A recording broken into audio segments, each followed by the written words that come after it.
Assalamualaikum warahmatullahi wabarakatuh. Sebelumnya, perkenalkan kami dari kelompok 3 akan mempresentasikan hasil kerja kami mengenai keamanan dan khasiat ramuan jamu wasir. Sebelumnya ada kelompok kami yang beranggotakan Diana Aini NIM 110, Safir Azahra NIM 113, Mutmainnatun Nabila NIM 130, Yudintia NIM 131, Vena Amalia NIM 132, Kiki Junior NIM 139, Noni Putri NIM 148, Agus Hasan NIM 166. Yang pertama, mengenai aspek keamanan. Obat tradisional itu dilarang mengandung yang pertama ada etil alkohol lebih dari 1%, kecuali dalam bentuk sediaan tinctur yang pemakaiannya dengan pengenceran. Yang kedua, ada bahan kimia obat yang merupakan hasil dari isolasi atau sintetik yang berhasil sebagai obat. Ketiga, narkotika atau psikotropika. Dan yang keempat, ada bahan lain yang berdasarkan pertimbangan kesehatan atau berdasarkan penelitian itu dapat membahayakan kesehatan. Baik, selanjutnya ada komposisi ramuan jamu wasir yang mana terdiri dari 6 tanaman. Yang pertama ada daun iler, herba meniran, rimpang temulawak, daun ungu, rimpang kunyit, serta ada daun dudu. Untuk aturan pemakaiannya, di sini air rebusan yang diperoleh nantinya akan dibagi menjadi 3 bagian dan diminum 3 kali pada hari yang sama dengan konsumsinya itu di waktu pagi hari, siang, serta malam hari. Nah, jika dalam waktu 1 minggu tidak ada perubahan atau memang semakin memperparah kondisi wasirnya, maka dapat dikonsultasikan kepada dokter. Untuk selanjutnya di sini ada peringatan penggunaan. Yang pertama, apabila penggunaan yang berlebih atau tidak sesuai takaran dapat menimbulkan gejala seperti mual, mulas, dan juga diare. Untuk yang kedua, sebaiknya tidak digunakan bersamaan dengan piperin dikarenakan hal itu akan meningkatkan bioavailabilitas dari kunyit itu sendiri. Dan yang ketiga, bila dalam waktu 1 minggu pemakaian tidak ada perubahan atau justru memperparah kondisi wasirnya, maka dapat dikonsultasikan dengan dokter.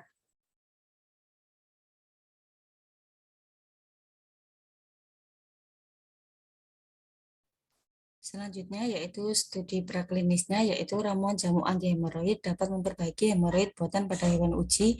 Contohnya tikus putih pada dosis 0,340 gram, 0,510 gram, dan 0,680 gram atau 200 gram berat badan tikus.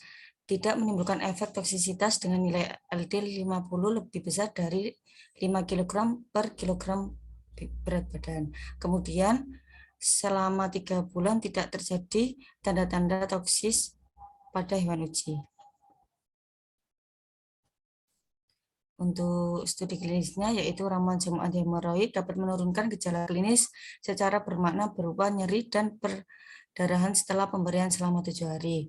Kemudian frekuensi kekambuhan berkurang setelah pemberian selama 28 hari dan sifat benjolan atau derajat hemoroid berkurang setelah pemberian selama 56 hari. Dan pemberian ramuan jamu tidak terdapat perbedaan terhadap nilai faal hati seperti SGOPT dan SGPT dan ginjal, ureum, serta kreatinin. Selanjutnya yaitu daun iler. Efek farmakologinya yaitu meredakan rasa nyeri, antiinflamasi, antioksidan, antimikroba, antibakteri, dapat mempercepat penyembuhan luka. Kemudian membantu meredakan demam, sembelit, sakit perut, pematangan bisul, cacingan, ambeien, diabetes mellitus, radang telinga, mukolitik. Untuk dosisnya 9 gram untuk hemoroid dengan cara direbus dahulu. Kontraindikasinya yaitu pada pasien yang hamil atau laktasi atau menyusui. Kemudian peringatannya hipotensi dan ulkus peptikum. Selanjutnya, efek samping yang mungkin timbul yaitu gangguan irama jantung, penurunan tekanan darah, sakit kepala, dan muka merah. Untuk data keamanannya, toksisitasnya meliputi nilai LD50 ekstrak etanol adalah 9757,14 mg per kilogram berat badan. Berdasarkan nilai LD50 diklasifikasikan memiliki toksisitas yang rendah. Walaupun toksisitas rendah, terdapat perubahan histopatologi yang signifikan pada usus atau derajat ringan, mulai dosis 2000 mg per kilogram berat badan serta degenerasi dan nekrosis mulai dosis 4.000 mg per kilogram berat badan pada sel hati dan sel tubulus ginjal, dan sel epitel usus mulai dosis 8.000 mg per kilogram berat badan.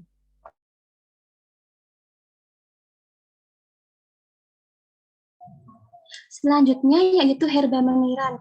Efek farmakologinya yaitu sebagai antitumor, antioksidan, antimalaria, antihepatitis atau hepatoprotektor, antihiperurisemia, antihiperagelsia, gastroprotektif, memperbaiki gangguan fungsi ginjal, antidiabetes, antibakteri, imunomodulator, dan analgesik. Selanjutnya yaitu dosis berdasarkan ramuan jamu hemoroid P2TOT, herbamemiran diberikan 3 gram dengan cara direbus dahulu. Untuk peringatan, dosis tinggi dapat menimbulkan aborsi, dan pemakaian berlebih dapat menyebabkan impotensi, serta kontraindikasi pada kehamilan dan penyakit jantung, serta hipoglikemia.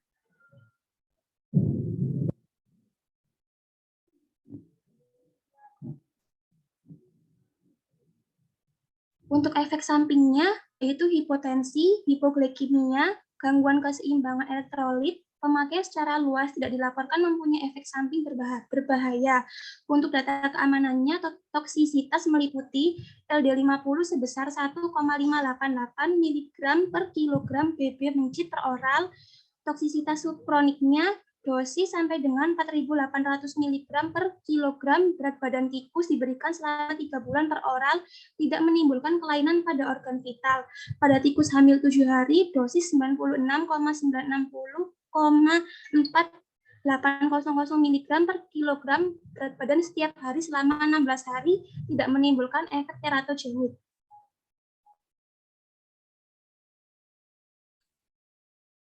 Kemudian untuk temulawak, data keamanan atau toksisitas, LD50 ekstrak temulawak secara per oral pada mencit lebih dari 5 gram per kilogram berat badan. LD50 kurkumin pada rimpang temulawak secara per oral pada tikus serta guinea pig adalah lebih dari 5 gram per kilogram berat badan.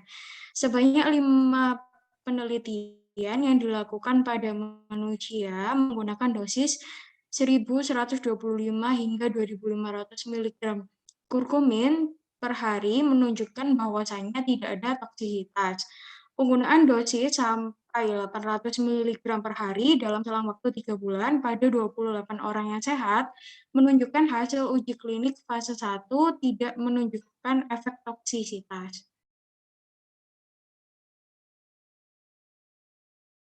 Kemudian untuk dosis dan penggunaan, 2 kali 1 kapsul 500 mg ekstrak per hari.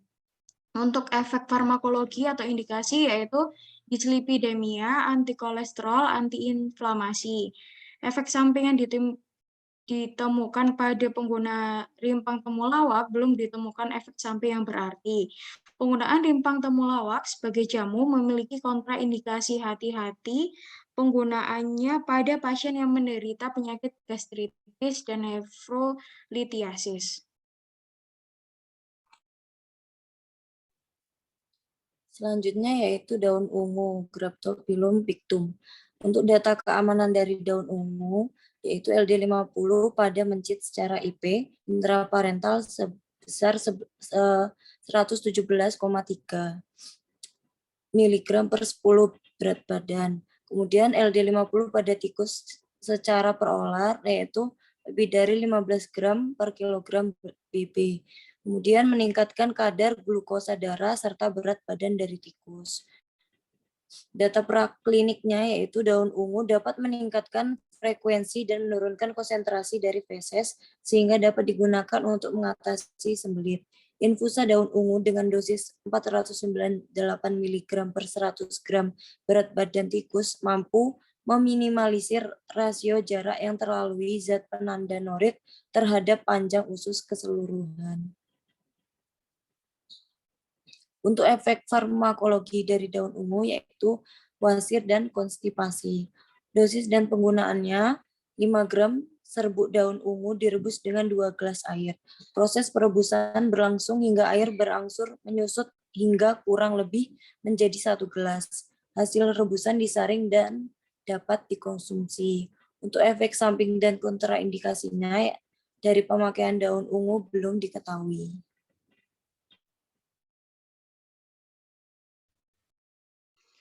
Selanjutnya daun duduk.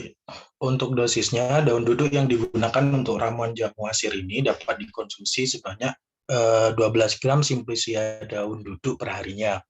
Untuk kelebihannya, hasil penelitian laboratorium menunjukkan kandungan flavonoid rutin pada daun duduk bersifat memperkuat dinding pembuluh darah kapiler. Sifat inilah yang bisa melengkapi kemampuan daun duduk dalam pengobatan wasir. Untuk kekurangannya sendiri masih belum diteliti secara spesifik mengenai toksisitasnya. Uji toksisitas yang diberikan pada tikus dengan dosis mati, namun pada dosis lebih dari 1000 mg sampai per kilogram menghasilkan tinja berair yang banyak dan kelesuan pada hewan. Selanjutnya untuk tumbuhan kunyit, untuk dosisnya sendiri 3 kali sehari, 3 kali 1 untuk 1 hari dengan dosis 1/3 gram sekali minum. Untuk kelebihannya, kandungan kurkumin dan natrium kurkuminat dapat membantu aktivitas antiinflamasi. Sedangkan untuk kekurangannya, tidak dapat dikonsumsi oleh ibu hamil dan menyusui karena belum diketahui keamanannya. Sedangkan untuk toksisitasnya, uji toksisitas yang diberikan pada tikus dengan dosis 2000 mg per kilogram, tidak ada kematian yang diamati, namun pada dosis lebih dari 1000 mg per kilogram menghasilkan tinja berair yang banyak, otosis, dan kelesuan pada hewan.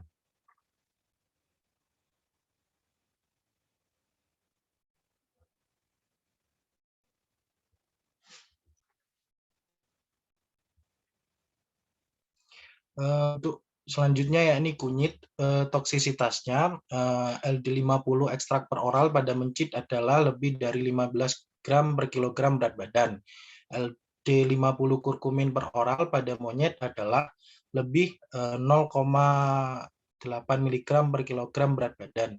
Untuk uji klinik fase 1 pada 28 orang sehat dengan dosis sampai 8 mg per hari selama 3 bulan tidak menunjukkan efek toksik.